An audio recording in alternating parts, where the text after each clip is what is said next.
Lòng giặc lạnhនឹងអូនឡើយហើយកូនមិនដឹងខ្លួនឡើយថាចិត្តនេះស្រឡាញ់មិនពីពេលណា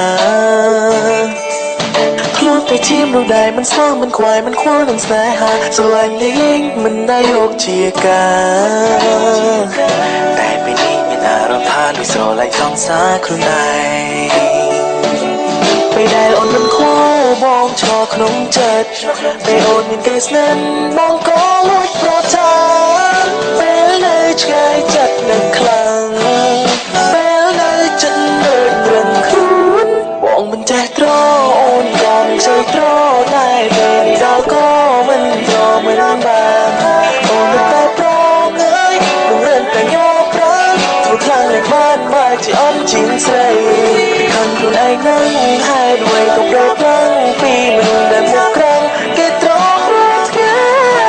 តែពេលនេះចប់ហើយចុះចាញ់តែចិនទាំងសំដីចម្រាប់ពីស្នេហាស្រឡាញ់អូនមែនហើយ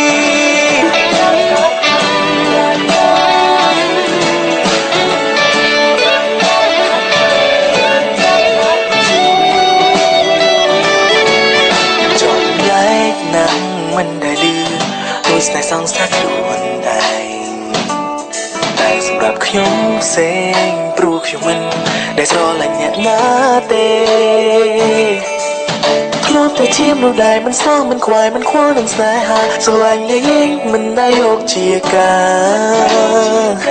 តែពេលនេះមានអារម្មណ៍ថាដូចស្រឡាញ់សង្សារខ្លួនឯងពេលដែលអូនមិនខ្វល់បងឈរក្នុងចិត្តពេលអូនមានគេស្និទ្ធបងក៏លួចប្រថាពេលនៅឆ្ងាយចិត្តនឹងខ្លាំងពេលនៅចិត្តដូចរឹងខ្លួនបងមិនចេះត្រអូនក៏មិនចេះត្រ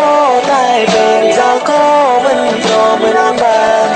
អូនតែប្រងអើយមិនរឹងតែយកប្រាំធ្វើខ្លាំងនឹងបានមកជាអន់ជាងស្រីខាងខ្លួនឯងនឹងហេតុអ្វីក៏ប្រព្រឹត្តពីមនុស្សដែលមកក្រំគេត្រង់រាល់ថ្ងៃតែពេលនេះចប់ហើយចុះចាញ់តែចិនទាំងសំដីចម្រាប់ពីស្នេហាស្រឡាញ់អូនមែនហើយចេះត្រតែពេលនេះដល់ក៏មិនត្រមិនបានអូនតែប្រងអើយមិនរឹងតែយកប្រាំធ្វើខ្លាំងលេងបានបែរជាអន់ជាងស្រីខាងខ្លួនឯង